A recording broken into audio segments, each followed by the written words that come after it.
आपण बघतोय की सायकोटिक सबस्टन्स यूज डिसऑर्डर हा 5% आहे. सायकोटिक सबस्टन्स यूज डिसऑर्डर म्हणजे कुठलेही पदार्थ ज्याने व्यक्ती नशा करतात. ठीक आहे. सो त्याचसोबत जे आहे अल्कोहोल आपण बघितलं 4.6 आहे. टोबॅको 13.1% आहे. ठीक आहे. त्याचप्रमाणे बरेचसे डिसऑर्डर्सच्या या फाइंडिंग्स आहेत.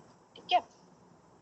तर आपण बघतोय की इंडियामध्ये नियर अबाउट 11 करोड जी लोक आहेत, म्हणजे आपण त्यात टोबॅको एक्सक्लूड करून बघतोय, ती मेंटल डिसऑर्डर्सला सफर करतायत. त्याचसोबत जे सिव्हिअर मेंटल डिसऑर्डर्स आहेत, जसं की स्किझोफेनिया नावाचा पण एक आजार आहे. ठीक आहे. सो नियर अबाउट 4 करोड लोक जे आहेत ते या डिसऑर्डर्सला सफर करतायत. ठीक आहे. सो त्याच्यानंतर आपण बघतोय की म्हणजे आता बऱ्याचशा न्यूज तुम्ही बघितल्या असतील ज्या की सतत येत आहेत, स्पेशली कोटा किंवा जे कॉम्पिटिटिव्ह जे स्टडी करतायत त्यांच्यामध्ये किंवा राजस्थान मधलं कोटा असेल त्या ठिकाणून की जे आत्महत्येचं जे प्रमाण आहे, आत्महत्येच्या ज्या बातम्या आहेत त्या रोज आपण बघतोय. सो साधारण वर्षभरात जवळजवळ 1 लाख व्यक्ती त्यांचं आयुष्य जे आहे ते आत्महत्येने संपवतायत. ठीक आहे. त्यातल्या 33% व्यक्ती ज्या आत्महत्या करतायत त्याचं मागचं कारण फॅमिली इश्यूज किंवा फॅमिली प्रॉब्लेम्स आहेत. त्याच पद्धतीने 18% जे लोक सुसाईड कमिट करतायत त्याच्यामध्ये कुठल्या ना कुठल्या प्रकारचे इलनेसेस त्यांच्या मागे आहेत. ठीक आहे. सो या व्यतिरिक्त जसं की काही सोशल इश्यूज आहेत किंवा इंटरपर्सनल प्रॉब्लेम्स आहेत, या कारणांनी लोक सुसाईड करतात. ठीक आहे. सो जसं आपल्याकडे आपण बघतो आहे की मेंटल इलनेसला घेऊन जो स्टिग्मा आहे किंवा त्याला घेऊन ज्या सगळ्या इश्यू, त्यामुळे ट्रीटमेंट घ्यायला बरीच लोक पुढे येत नाहीत. पण ही जी आकडेवारी आपण बघतोय, सो ही आकडेवारीचं प्रमाण खूप जास्त प्रमाणात वाढलेलं आहे.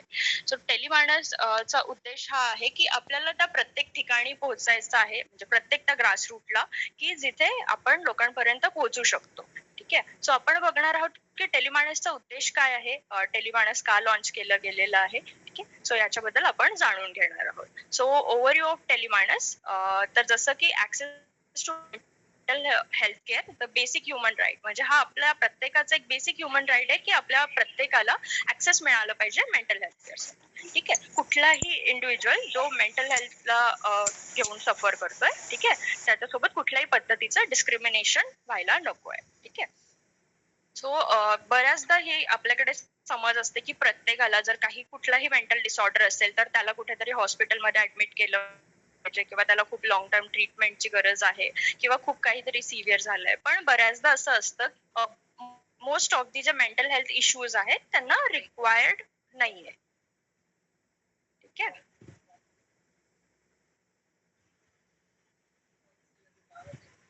हॅलो.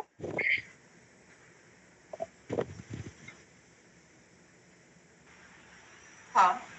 Hello. हाँ, hello. Yes, ma'am. I'm audible. Yes, clearly. No problem. Yeah. Okay.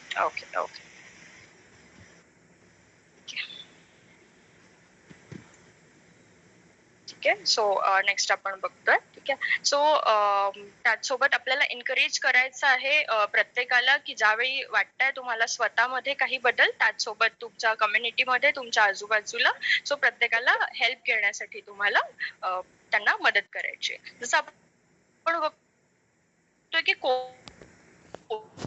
म्हणजे जसं की घरगुती वादविवाद असतील, डिप्रेशन असेल किंवा सुसाईड रेट असेल, या गोष्टीचं प्रमाण वाढलं आहे. सो त्यानंतर या गोष्टीची गरज प्रामुख्याने भासतीये की यासाठी एक जे इझिली ऍक्सेसिबल आहे अशी एक कुठली तरी मदत असणं गरजेचं आहे. सो टेलिमानस त्याच पद्धतीने काम करत आहे. सो जिथे की ही एक कम्प्लिटली टोल फ्री हेल्पलाईन आहे, जिथे खूप इझिली ऍक्सेसिबल आहे, जिथे आपण पोहोचू शकतो.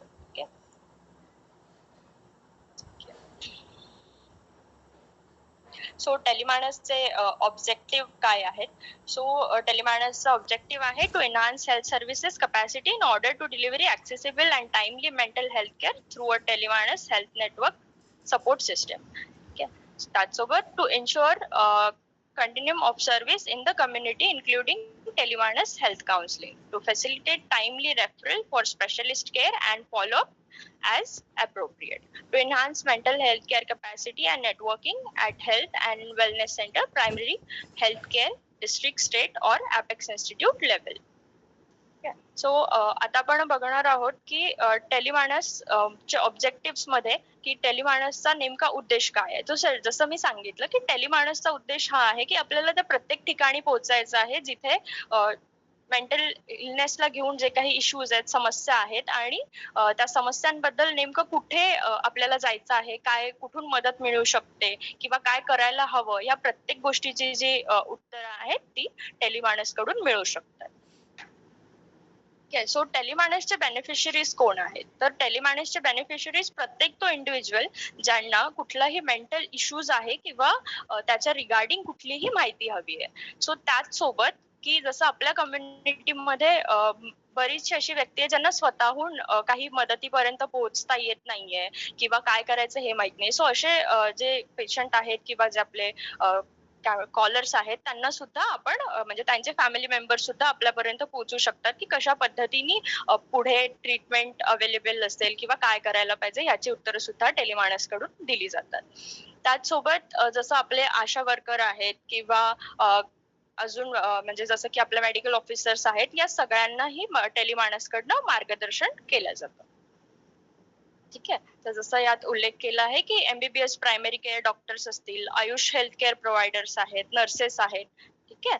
सो ते सगळे सुद्धा टेलिमानस पर्यंत पोहोचू शकतात जिथे जिथे त्यांना या गोष्टीची मदत हवी असेल. सो टेलिमानक वर्कफोर्स कशा पद्धतीने काम करतं ते आपण आता बघणार आहोत. तर त्याच्यामध्ये 2 टायर सिस्टीम आहे. ठीक आहे. ज्याच्यामध्ये टायर 1 मध्ये स्टेट टेलिमानस सेल येतो.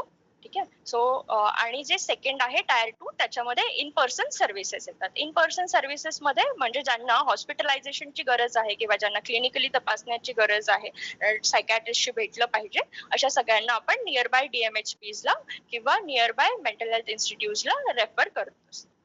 सो आपण डिटेल मध्ये बघतोय. ठीक आहे. 2 टायर सिस्टीम कशी आहे. सो टायर 1 मध्ये जे आपण बघतो आहे त्याच्यामध्ये IVRS बेस्ड ऑडिओ कॉल असतात. ठीक आहे. सो हा जो टोल फ्री नंबर आहे टेलिमानसचा 14416 याच्यावरती जेव्हा कॉल येतो तर फर्स्ट ऑफ ऑल हा जो कॉल रिसीव्ह केला जातो तो काउन्सिलर्स कडनं रिसीव्ह केला जातो, ज्याच्यामध्ये ट्रेन सर्टिफाईड काउन्सिलर्स असतात. सो बेसिक थिंग ते सगळ्यात पहिले असेसमेंट करतात. असेसमेंट मध्ये म्हणजे त्यांचे बेसिक डेमोग्राफिक डिटेल्स घेणं, त्यांची माहिती घेणं. ठीक आहे. म्हणजे जे कॉलर कॉल करत आहेत त्याच्याच सोबत basic psychosocial and basic psychological counselling याच्यामध्ये केली जाते. जसं की कोणीही स्ट्रेस रिगार्डिंग कॉल केला आहे तर आपण त्यांना बेसिक ज्या रिलॅक्सेशन टेक्निक्स आहेत त्याच्याबद्दल सांगतो, स्लीप हायजीन बद्दल सांगतो. ठीक आहे. त्याच्यानंतर जे आहे proactive follow up call with prior consent. ठीक आहे. म्हणजे त्याचसोबत कॉलरनी जर आपल्याला कॉल केला आहे, जसं त्यांना कुठलीही समस्या उद्भवतीये, त्याच्यासोबत आपण फॉलोअप कॉल सुद्धा शेड्यूल करत असतो. ठीक आहे. त्यानंतर आयडेंटिफाईंग रेड फ्लॅग्स म्हणजे काउन्सिलर्स जे पुढची स्टेप येते तर ते त्यामध्ये जे कॉलर आहेत त्यांच्यामधले रेड फ्लॅग साईन सुद्धा आयडेंटिफाय करतात. रेड फ्लॅग साईन्स म्हणजे जसं तुम्हाला काहीही गोष्ट वाटतेय संशयास्पद, जसं की कॉलर म्हणतोय की मला आत्महत्येचे विचार येत आहेत किंवा मला आत्महत्या करावीशी वाटते, तो हे जे साईन्स आहेत हे काउन्सिलर आयडेंटिफाय करतात. आणि त्याच सोबत जर कॉलरला रेफरल म्हणजे स्पेशलिस्टची गरज आहे, जर काउन्सिलरला वाटतं आहे की या पेशंटला किंवा ह्या कॉलरला स्पेशल नीडची गरज आहे, तर सो तो कॉल जो आहे तो केला जातो mental health professionals. So mental health professionals मध्ये psychiatric social worker, psychologist, psychiatric nurse, psychiatrist ह्या सगळ्या हे सगळे आहेत ते येतात. ठीक आहे. त्यानंतर जर असं वाटतं आहे काउन्सिलर्सला तो कॉल जो आहे तो मेंटल हेल्थ प्रोफेशनल्स कडे ट्रान्सफर केला जातो. त्यानंतर त्या कॉलचं जे आहे ते detail assessment mental health professionals कडनं केलं जातं. ठीक आहे. सो त्याच्यासाठी जसं मी सांगितलं की सायकोलॉजिस्ट, सोशल वर्कर आणि सायकॅट्रिक नर्स, सायकॅट्रिस्ट या कॉलला डील करतात. त्यासोबत डिटेल सायकोलॉजिकल आणि सायकोसोशल इंटरव्हेन्शन जे आहे ते केलं जातं, म्हणजे डिटेल हिस्ट्री जाणून घेतली जाते. ठीक आहे. त्याच्यामध्ये काय प्रेसिपिटेटिंग फॅक्टर्स असतील किंवा अजून काही जे पॉइंट्स आहेत ते सगळे इन डिटेल मध्ये ते डिस्कस केले जातात. त्यानंतर जर असं वाटतं आहे की मेडिकल इंटरव्हेन्शनची गरज आहे, ठीक आहे, सो ते पण रेफर केलं जातं. ठीक आहे. सो हे आहे आपलं टायर 1 सिस्टीम जे की टेलिमानस मध्ये केलं जातं.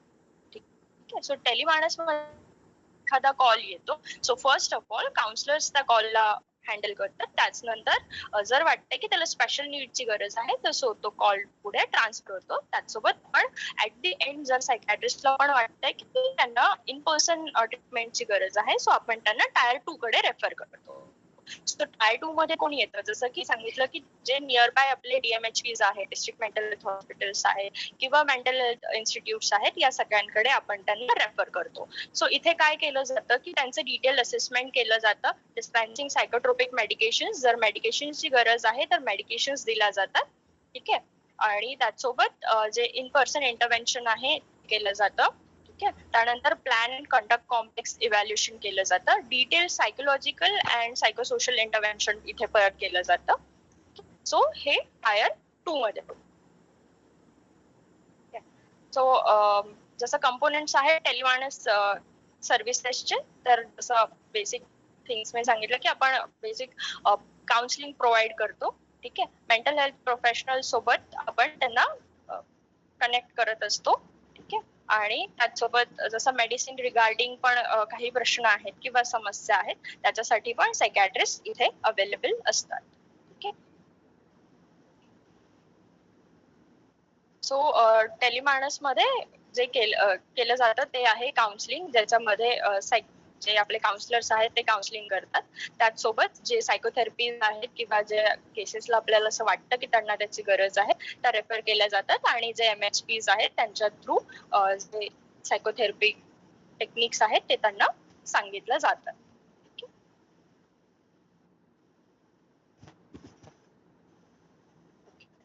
सो त्याचसोबत जसं आपण टेलिमानस बद्दल जाणून घेतोय, तर टेलिमानसच्या प्रत्येक युनिटमध्ये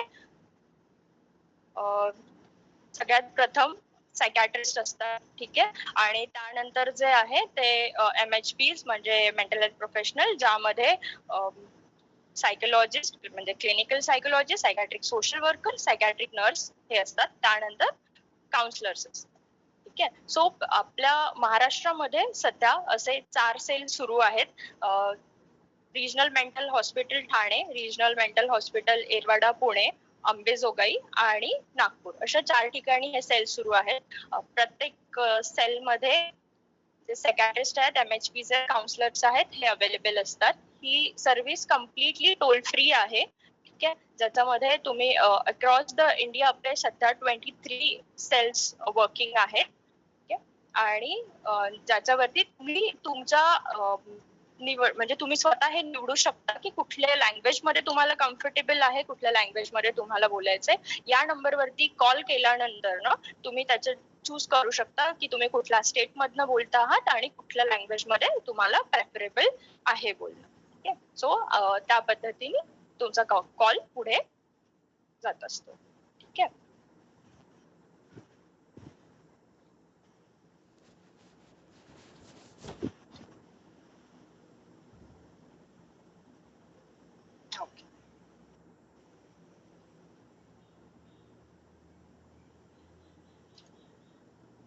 येस. सो ही टेलिमानस बद्दलची काही माहिती होती. त्याचसोबत आता मला सांगावंसं वाटतं की टेलिमानस ही, जसं मी स्टार्टिंगला बोलले की टेलिमानस ही फक्त एक हेल्पलाईन नसून ही एक कॉम्प्रेसिव्ह मेंटल हेल्थ सर्व्हिस आहे, जी की पूर्ण इंडियामध्ये काम करतेय. सो याचा जो उद्देश आहे, जे की आपल्याला प्रत्येक ग्रासरूट पर्यंत पोहोचायचा आहे, की ज्या व्यक्तींना असं वाटतंय की त्यांना याच्या मेंटल इलनेसेसला घेऊन काही समस्या आहेत किंवा काहीही प्रश्न आहेत, सो ते या हेल्पलाईन पर्यंत पोहोचू शकतात. सो याचं पुढचं सेशन क्वेश्चन आन्सर साठी ओपन आहे. तुम्हाला जर टेलिमानसला घेऊन काही प्रश्न विचारायचे ते तुम्ही विचारू शकता. आणि त्यानंतर आपण एक छोटा डेमो घेणार आहोत की कशा पद्धतीने कॉलिंग होतं, म्हणजे जे काउन्सिलर आणि जे कॉलर आहेत त्यांच्यामधलं एक कम्युनिकेशनचा एक छोटा डेमो आपण घेणार आहोत. त्यापूर्वी कोणाला काही प्रश्न असतील तर ते विचारू शकतात. आमच्यासोबत आमचे सायकोलॉजिस्ट, त्याचसोबत आमचे सायकॅट्रिस्ट, नोडल ऑफिसर सुद्धा जॉईन आहेत. सो मेंटल हेल्थ रिगार्डिंग किंवा टेलिमानस रिगार्डिंग तुम्हाला काही प्रश्न असेल तर फोरम ओपन आहे.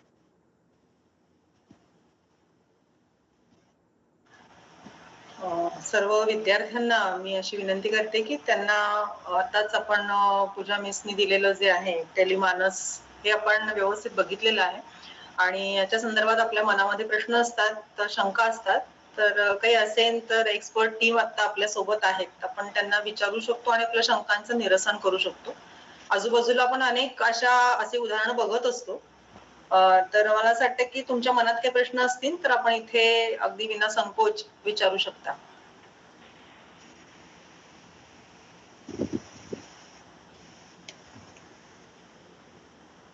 मला एक विचारायचं आहे की ज्यांच्याकडे फोन आहे असेच लोक फक्त हे करू शकतात का, टेलिमानसचा यूज करू शकतात का?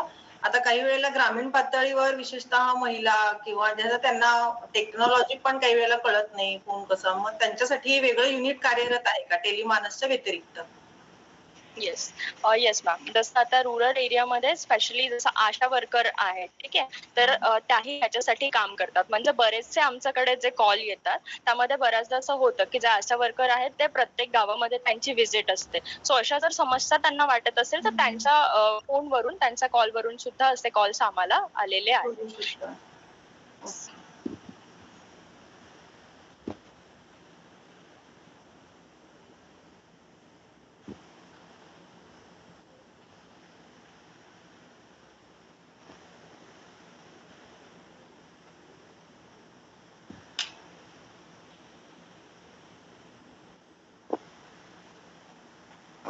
मला वाटतं आपण डेमो घेऊयात आणि त्याच्यानंतर पुन्हा काही प्रश्न असतील तर मग घेऊयात. Sure ma'am. सो आता जो आपण डेमो घेणार आहोत, त्या डेमोमध्ये काउन्सलर असेल आणि कॉलर असतील, ठीक आहे. सो याच्यामध्ये आपण बघणार आहोत की टेलिमानस हेल्पलाईन कशा पद्धतीने काम करते, ठीक आहे. सो याच्यामध्ये काउन्सलर आणि कॉलर यांच्यामधलं जे काही डिस्कशन आहे किंवा जो कॉल कसा डील केला जातो, कशा पद्धतीने बोललं जातं, याचा आपण डेमो बघणार आहोत. त्यासाठी मी आमचे काउन्सलर कृष्ण आणि आमचे जे सायकोलॉजिस्ट आहेत पूनम मॅडम यांना रिक्वेस्ट करते की डेमो सुरू करा. नमस्कार सर्वांना. नमस्कार. महाराष्ट्र टेलिमानस मध्ये आपलं स्वागत आहे. मी आज काउन्सलर आपली काय मदत करू शकते? नमस्कार. मी कृष्णा बोलत आहे. बोला. मी जळगाव इथून बोलत आहे मॅडम. बोला, आपल्याला काय समस्या आहे, बोलू शकता? मला आहेत ना अभ्यासासंदर्भामध्ये थोडी समस्या आहेत.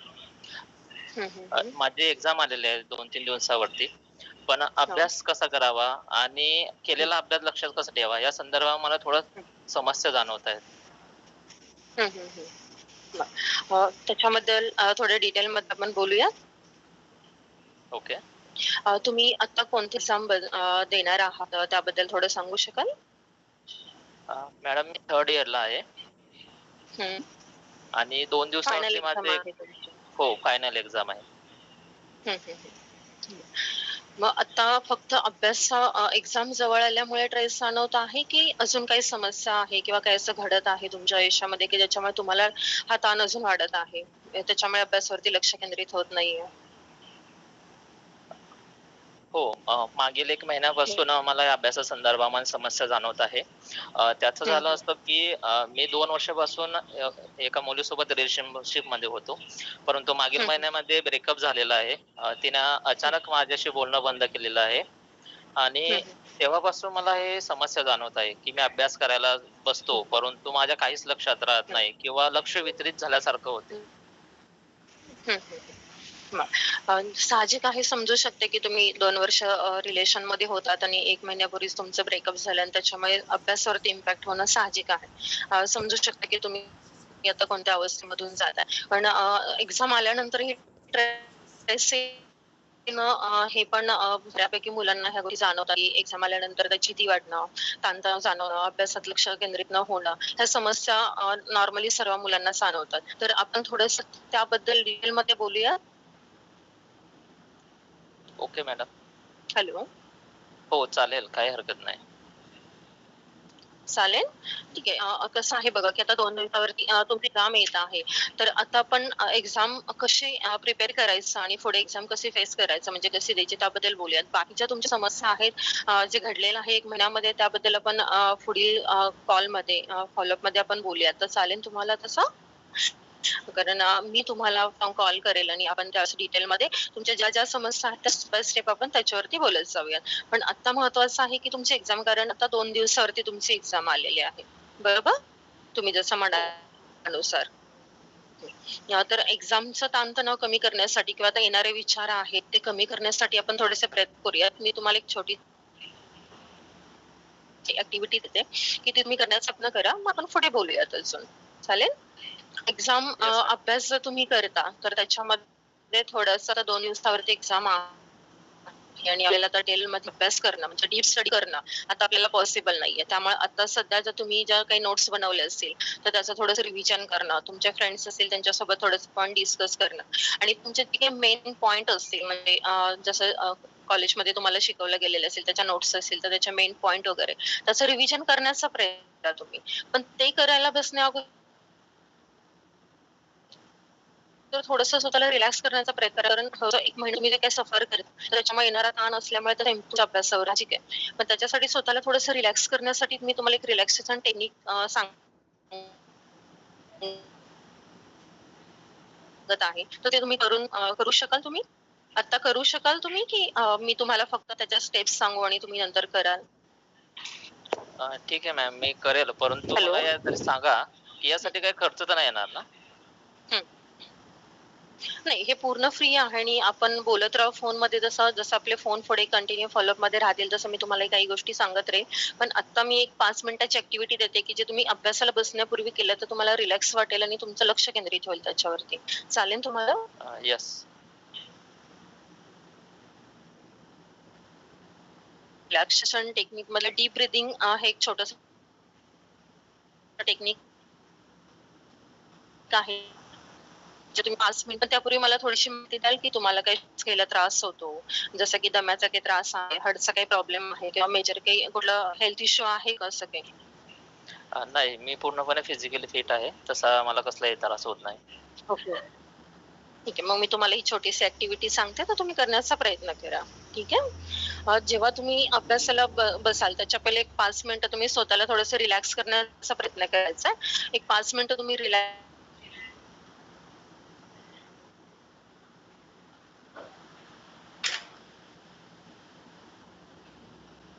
बसा.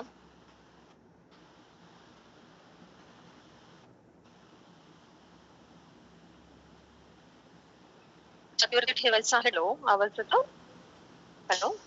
हॅलो. हॅलो? हां मॅडम, पुन्हा सांगतात का? कारण नेटवर्क इश्यूमुळे मला काय ऐकायला आलेलं मग नाही.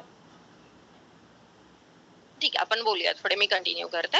आता माझा आवाज येतोय तुम्हाला व्यवस्थित? हो. हां. तुम्ही जेव्हा रिलॅक्स बसाल, तेव्हा डोळे बंद करा. डावा हात पोटावरती ठेवा, उजवा हात तुमचा छातीवरती ठेवा आणि एक 2 मिनिटासाठी फक्त एक दीर्घ श्वास घ्यायचा. दीर्घ श्वास घेताना 1, 2, 3 काउंट करा. श्वास घ्या. 1, 2, 3 श्वास रोखून ठेवा आणि पुन्हा रिलीव्ह करा. म्हणजे श्वास सोडा, तेव्हाही 1, 2, 3 काउंट करा. हे जे एक्सरसाइज आहे, ते तुम्ही किमान 5 ते 6 वेळा करा. जेव्हा तुम्ही हे एक्सरसाइज कराल, तेव्हा श्वासावरती लक्ष केंद्रित करण्याचा प्रयत्न करा. म्हणजे तुम्हाला रिलॅक्स फील व्हायला मदत होईल. एक 5 ते 6 वेळा केल्यानंतर ना, पुन्हा तुम्ही स्वतःची बॉडी रिलॅक्स करण्याचा प्रयत्न करा. रिलॅक्स झाल्यानंतर ना, पुन्हा तुम्ही अभ्यासाला बसण्याचा प्रयत्न करा. म्हणजे तुमचं त्यावेळेस लक्ष केंद्रित होण्यासाठी मदत होईल. हं. तर ही ॲक्टिव्हिटी तुम्ही करा. आणि आपण एक उद्या आपण पुन्हा बोलू. चालेल तुम्हाला? ठीक आहे, चालेल. म्हणजे आता कसं आहे, की बघा 2 दिवसावरती तुमची एक्झाम आलेली आहे आणि आता आपल्याकडे वेळ कमी आहे अभ्यासासाठी. त्यामुळे थोडीशी ही ॲक्टिव्हिटी करा. जसं मी तुम्हाला काही पॉइंट्स सांगितलेले आहे, की त्याच्यावरती थोडासा फोकस करण्याचा प्रयत्न करा. मग मी उद्या तुम्हाला पुन्हा कॉल केला तर चालेल? आमच्या साइडनं कॉल आला तरी? ठीक आहे, चालेल मॅडम. परंतु संपूर्ण दिवसभर मी उद्या थोडा बिझी आहे. तर तुम्ही शक्यतोवर मला संध्याकाळी कॉल करू शकतात. हं, हं, हं. तुम्ही सांगू शकाल? हॅलो.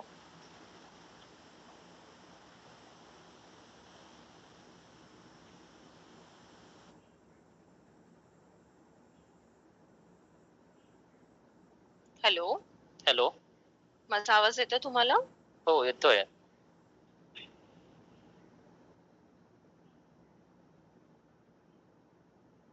हां, माझा आवाज येतोय तुम्हाला?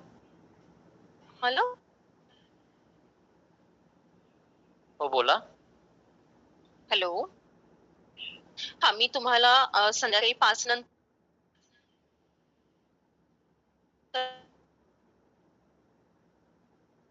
कॉल केला तर चालेल तुम्हाला?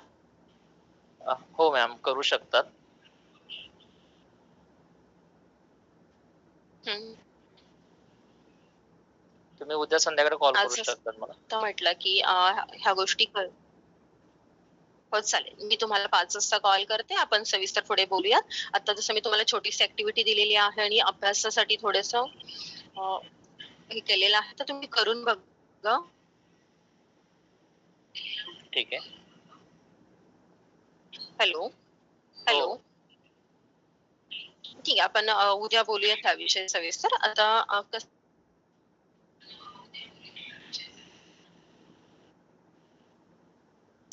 हो, चालेल तुम्हाला? हॅलो. हॅलो. धन्यवाद टेलिमानसमध्ये कॉल केल्याबद्दल. ठीक आहे. Thank you ma'am. सो आता आपण हा डेमो बघितला. ठीक आहे. सो अशा पद्धतीचे बरेचसे कॉल जे आहेत ते येत असतात. म्हणजे जसं स्ट्रेस रिगार्डिंग आहे किंवा झोप न लागणे, ठीक आहे, त्याच्याबद्दलही आपण स्लीप हायजीन आणि ह्या गोष्टींबद्दल काउन्सिलिंग करत असतो. जसं त्याचसोबत कुणाला काही मानसिक आजार आहे, जसं रूरल एरियामध्ये हे म्हटलं जातं की भूतबाधा होणं किंवा अंगात येणं, ठीक आहे, ज्याच्यामध्ये व्यक्तीला भास होतात की कोणीतरी दिसतंय, कोणाचे तरी आवाज येत आहेत, अशा पद्धतीचे भास होत असतात. स्किझोफ्रेनिया सारखा आजार असेल किंवा सिव्हिअर डिप्रेशन आहे, आत्महत्याचे विचार येतात, आत्महत्या करावीशी वाटते किंवा सुसाईड अटेम्प्ट केला आहे, अशा पद्धतीचे सुद्धा कॉल्स आपल्याकडे येतात. सो अशा प्रत्येक कॉल्सला आपण डील करत असतो. ठीक आहे. अकॉर्डिंग टू नीड तो कॉल MHP पर्यंत किंवा सायकॅट्रिस्ट पर्यंत ट्रान्सफर केला जातो. ठीक आहे. ज्याच्यामध्ये जे कॉलर आहेत त्यांची पूर्ण माहिती आपण गोपनीय ठेवत असतो. ठीक आहे.